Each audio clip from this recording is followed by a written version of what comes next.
Hello everybody, welcome to WhatCulture Gaming. I'm Scott, joined by Josh. Hello Scott. Josh, my friend, Blizzard continue to be blizzarding and making a stupid amount of money in regards to microtransactions, which brings about the conversation as to who the living hell is playing Diablo Immortal and just what the hell's going on with the casual versus hardcore gaming debate in terms of the business interests behind both sides of the particular coin. Now, Ars Technica report that Diablo Immortal has made around $49 million since its launch in microtransactions so far. That's across 10 million downloads on 30 days of availability, which makes it about $1.6 million a day.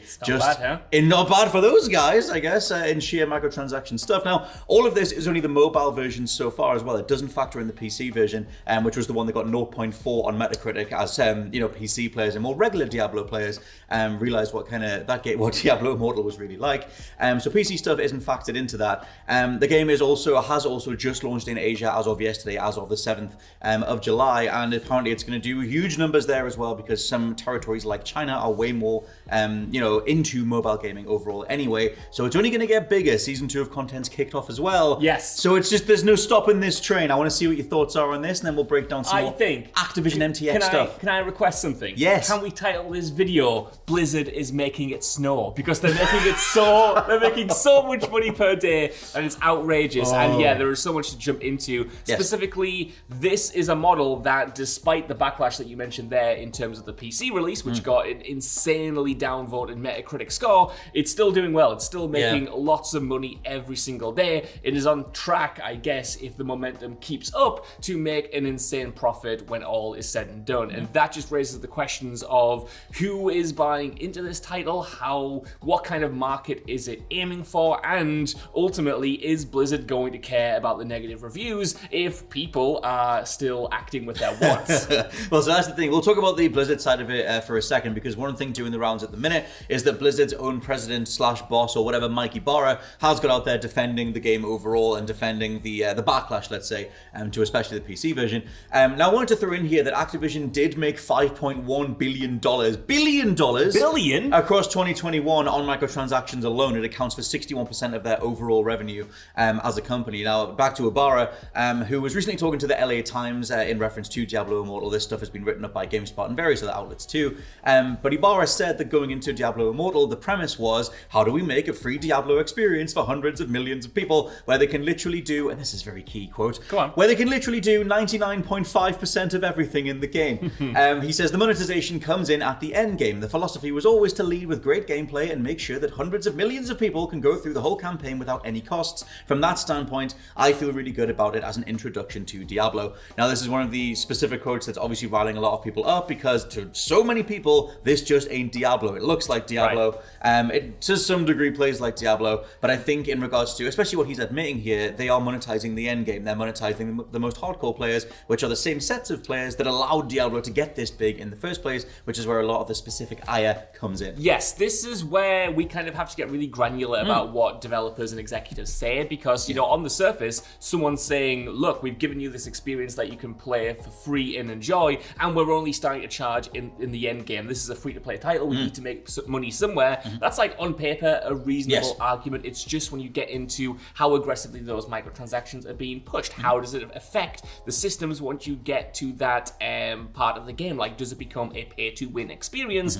And all of those factors are kind of being ignored and kind of instead replaced with this messaging of, look, like, look how much you're getting. Look how much you're getting. You've enjoyed this, and it's just the end game. And I think that just the end game is a little bit facetious as well, considering how important the end game has always been to any Diablo game. Like, that has been its tail, that has been its longevity. Because that's the whole thing with this, is that said end game, the part of the game that a lot of seasoned Diablo players are going to be wanting to dive in for, you can get to in about a week. So as much as he's saying, look how much we're giving you, look how much you're enjoying this premium experience, a lot of people who have grown up with Diablo are going to hit the monetization side of it a lot quicker than the quote-unquote casuals that might be able to play it for weeks and months on end, but without grinding out all those levels before they hit that stuff. We did another video on this, which came out just being called Blizzard. I think it was like Diablo Immortal's the worst game in the world, going off the fact that it's got the 0.4 on the Metacritic, where I dove into all the loot box stuff and broke those things down. Now, we can get back to them if they come up, but the reality of the monetization side of it is that it does ostensibly have playable loot boxes. Yes. You can pay for certain keys to give give you a better chance at getting better items when you access certain arenas or certain portals to go how to do combat and stuff inside them. You're incentivized basically to try and pay for a better chance at getting better gear inside that stuff. And it seems to be that that's where the vast majority of the monetization side of it is coming from. However, you were talking about the general split of game developers going into this stuff, or publishers, or wherever these whims come from, designing something that is a premium experience and designing that for the casuals. And obviously there's always a hardcore backlash. I did bring in some I keep just saying casuals. You know what I mean? Like, it's that People sort of wider nebulous audience that you sort of don't really factor in when we're thinking about a gaming audience. But people who aren't on the Reddits. Yes, people who aren't watching this right now, but they might find us on a sidebar.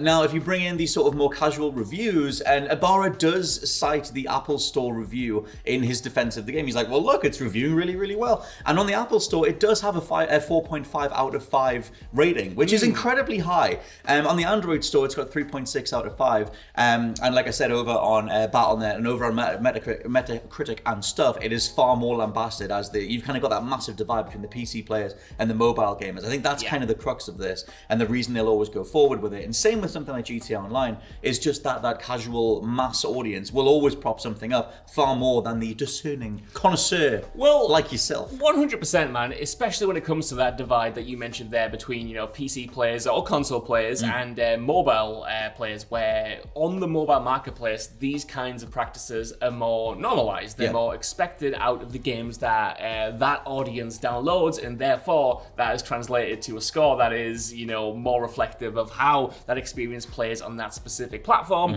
unlike the PC version, where it's always been an issue in the console space when mobile practices are brought over, even to free-to-play games. That's seen as something really sacrilegious and something that just isn't on, rightly so, because it is incredibly toxic when it goes wrong. So I can see why that divide is there 100%. Yeah. However, you mentioned before that, Activision Blizzard has made $5 billion in microtransactions alone. Billion that dollars. Is something that has only grown over the years. I remember writing an article that Jules so excellently presented a few years ago on Activision kind of shifting from making a load of games a year to just a couple of games a year, because those few titles were making such massive revenue with the microtransactions that they didn't even need to spend $50 million to produce a single game anymore. And that was a few years ago. That's only climbing as we continue through the 2020s. Box sales used to be here, microtransactions used to be there. In every year, man, that is reversing. The thing that's just kind of crazy is I don't know anyone who primarily games on mobile. I don't, and I know a lot of people, but I don't know anyone whose primary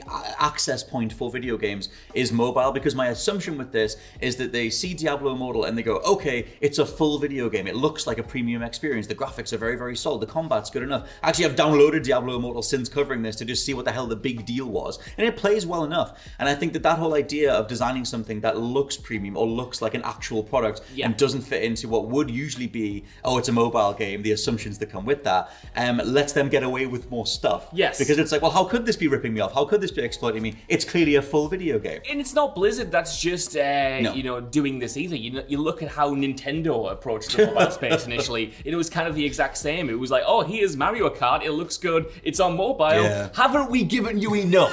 Haven't we done enough? Do you want a Switch as well? Because we've got one of them somewhere, probably. Give us some money, because this is more than you deserve.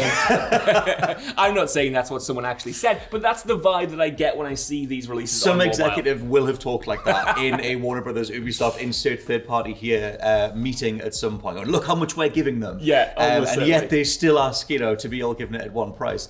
But yeah, that whole divide overall, I think, is just kind of fascinating, because it is dictating the way that the industry is going. And like you said, you sort of that whole conversation that we've had for the last sort of 10 years or so of various mobile gaming practices being implemented in otherwise AAA productions or higher budget productions, that clash has hardly ever been done right. And you can see so many casualties, Anthem, Avengers, whatever, where I see it being done wrong. This, quote unquote, is being done right in the most cold business sense possible. Yeah. By the amount of money that it's making, the fact that the reviews are they're high enough, especially especially on one platform, i.e. the Apple stuff. But at the same time, it's just, okay, is this just the future of gaming? Just do one meticulous set of mechanics and then monetize the living hell out of it. That's it, man. I'm not saying it's right, but I can totally see why Blizzard isn't budging on this, because they look at the money coming in, they can look at the reviews on the Apple Store and what have you, and then they can see the Metacritic and just go, well, that's the outlier. That's the anomaly. These vocal people online, crazy, crusty Diablo fans. Yeah, they don't matter. They're a drop in the bucket. They're not the real fans or whatever. And that's a kind of, I think that's why this will not be going away anytime soon, and it will just continue to evolve and kind of, manifest in different ways. We killed loot boxes, at least in their original form, but then those same kind of practices popped up in slightly renamed microtransactions. You know what I mean? We killed season passes, and that kind of was reframed as the battle pass later on down the line. Like, these things get knocked on the head and then they pop up in a different form. What's that, because they whack-a-mole? just make some money. I think it is just whack-a-mole. Whack-a-microtransactions. We've got that one. Oh, there's 3 more of them over there now, where you've got to kind of address them. Do you think the optics of this are just massively skewed by the fact that it landed on PC, and then PC players have the gumption or the history with the franchise to go, this is unacceptable with this label attached to it, the Diablo name attached to it, because it was released on mobile for a chunk of time before it was on PC? Yeah. And was that just their mistake? They should never have put it on PC. They attempted to tick both boxes. They attempted to do a nice casual little Diablo thing, which was already in itself memed to death. And then they went, well, the Diablo fans are going to love this. We'll put it on PC as well. And then that's what resulted in the massive backlash. And now we're talking about it a lot more than we were when it was just on mobile. 100%. I think it's the Ultimate Team effect. FIFA was pushing Ultimate Team and the microtransactions in Ultimate Team for years. However, it never really got that much coverage because FIFA players generally skew more casual, and that was just kind of accepted as part of the kind of gaming experience. However, when similar practices made it over to Star Wars Battlefront 2, a more quote-unquote hardcore game with a more hardcore following online, suddenly it was like, holy hell, like what is going on? Because the community was way more engaged and was way more scrutinous of what was going on in those titles. And I fully agree. I think if this just came out on mobile, surely there would be some backlash. There was, but it wouldn't be as pronounced. You know what I mean? No. It wouldn't be the kind of Metacritic bombing that it is right now. It would have just kind of, I imagine we wouldn't have done a second video on it. No, that's the thing. It's because they're out there defending it and out there going, look, it's reviewing really well. People love it. And it is a big talking point in regards to where something comes from and where it ends up. And I think those conversations are always fascinating. You can liken the same thing to the history of GTA to GTA Online and where Rockstar are as a company, for example, as a comparison. What do you think the industry is going to learn from this? Because I look at the comparisons, and I think you mentioned Nintendo before. They've done Super Mario Run, they've done Mario Kart and Fire Emblem.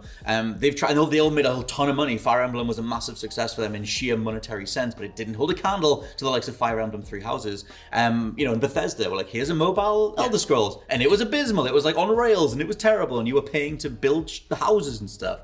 Do you think everyone looks at this and goes, oh, so the thing we're supposed to do is make a premium entry point and then we can monetize the hell out of it? I don't think the gaming industry has learned any lessons in 40 years, Scott Telford. I just think they keep putting on new clothes. I think they will say that they've learned some lessons. Yeah. I think they'll say that they've learned some lessons, and things definitely may change. But like I said before, it'll change in terms of how things are marketed. It will change in terms of how things are named, how things work on the granular sense. I just genuinely think there's too much money at stake and there's too much money coming in for them to kind of view the backlash as anything more than, like I said, it's just some angry fanboys. Yeah, some angry fanboys. Whatever. A drop in the bucket. Why do we need to change substantially? It'll be granular rather than, a tectonic shift, in my opinion. Yeah, That's cynical, but no, I can see that. And also, I mean, there's a whole brass tacks reality to this in regards to the amount of mobile game devs and mobile game studio heads that have gone across into AAA development. There's the whole reality that Candy Crush is one of Activision's biggest franchises, and it's like, okay, how can we take this idea of monetizing each individual mechanic and then put that across into the other IPs that they have? And it is ludicrously lucrative when it works out. So let us know what you think down in the comments below of the hell of a state that gaming's in the mid-2022.